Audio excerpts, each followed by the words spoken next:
Hey, welcome back to Score on Business. We're still with Management Insight. And ladies, before the break, we were talking about the most common serious mistakes that you see with small businesses. You started talking about structure and you listed a couple of things. So go ahead and continue from there. You were, yeah, okay. Oh, no, you go ahead. Yeah. Okay, so when we talk about structure, we're talking about things that work well for your business. It's not a cookie cutter. Right. That's how we set ourselves apart. We don't bring a template in and say you have to have this, you have to have that.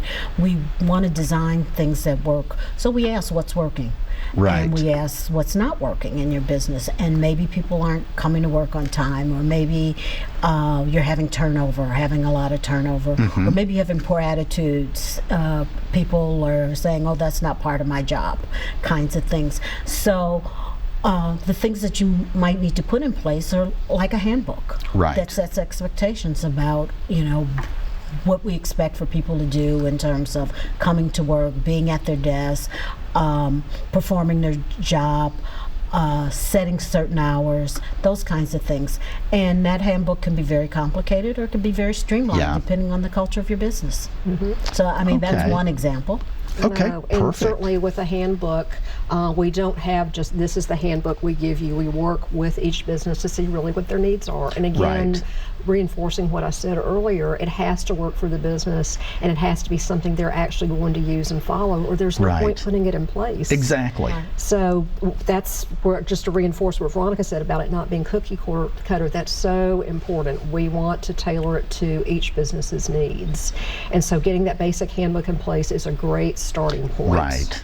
And then we like to go from there. A next step we like to look at is putting job descriptions in place. So let me add a question in here that's part of what you're saying. So what are some of the most important things a company needs to set up from the beginning? And so you're answering two questions. The, you know, what you've been answering plus what it sounds like you were answering the next question. Yeah. Yeah, and a very basic handbook, and a company can start that at the beginning. Right. And I know business owners, you're so crazy busy when you first start a business, but just having some simple things in place and some simple job descriptions in place can make your life easier. For example, when you want to hire a good employee, if you've got a good job description written out, then there is your template that you're going to use for hiring somebody. And then when they start on the job, you onboard them, you use that job description to help them understand what their expectations are. If then you have any kind of issues with the employee, you've got that job description to work with to help them and get them back on the right track.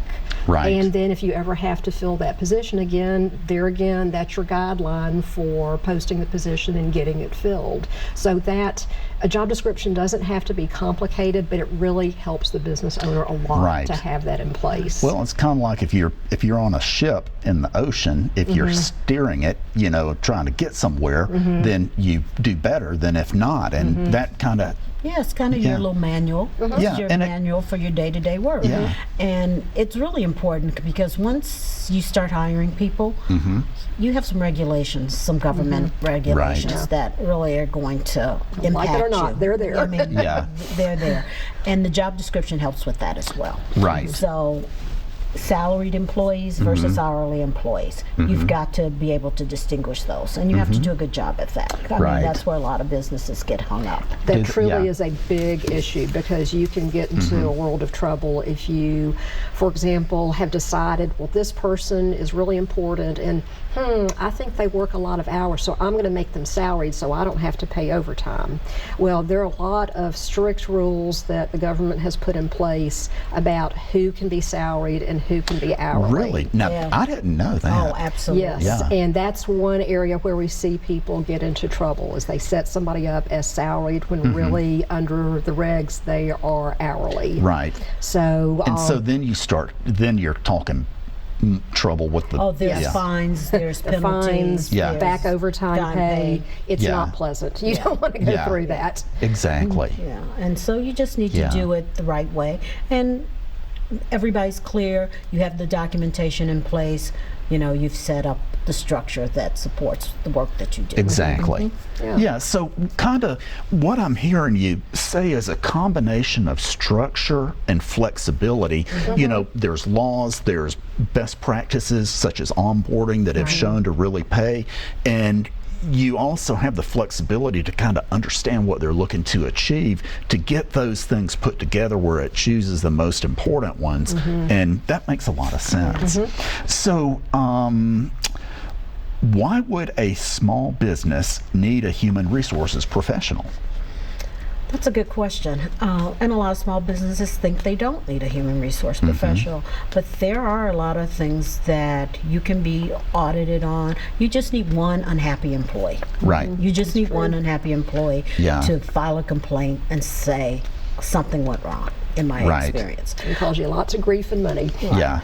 I mean, there's certain things that, you know, background screenings, when you hire, you want to make sure that you're protecting your company and you're protecting your other employees, and you want to make sure that you've done the appropriate screening so you're not putting yourself in a libelous situation. You know, a small company doesn't need to hire a employee to do that. That's, you all are a fractional HR department. Exactly. And you know, and so they can get someone like you to come in and, you know, just do the amount of work needed for them. We work on an as-needed basis. We work on a project basis. We work on a retainer basis. So it just depends on what your company needs. Okay, awesome. We need to take a break, and we'll be right back. Okay. Okay. So we're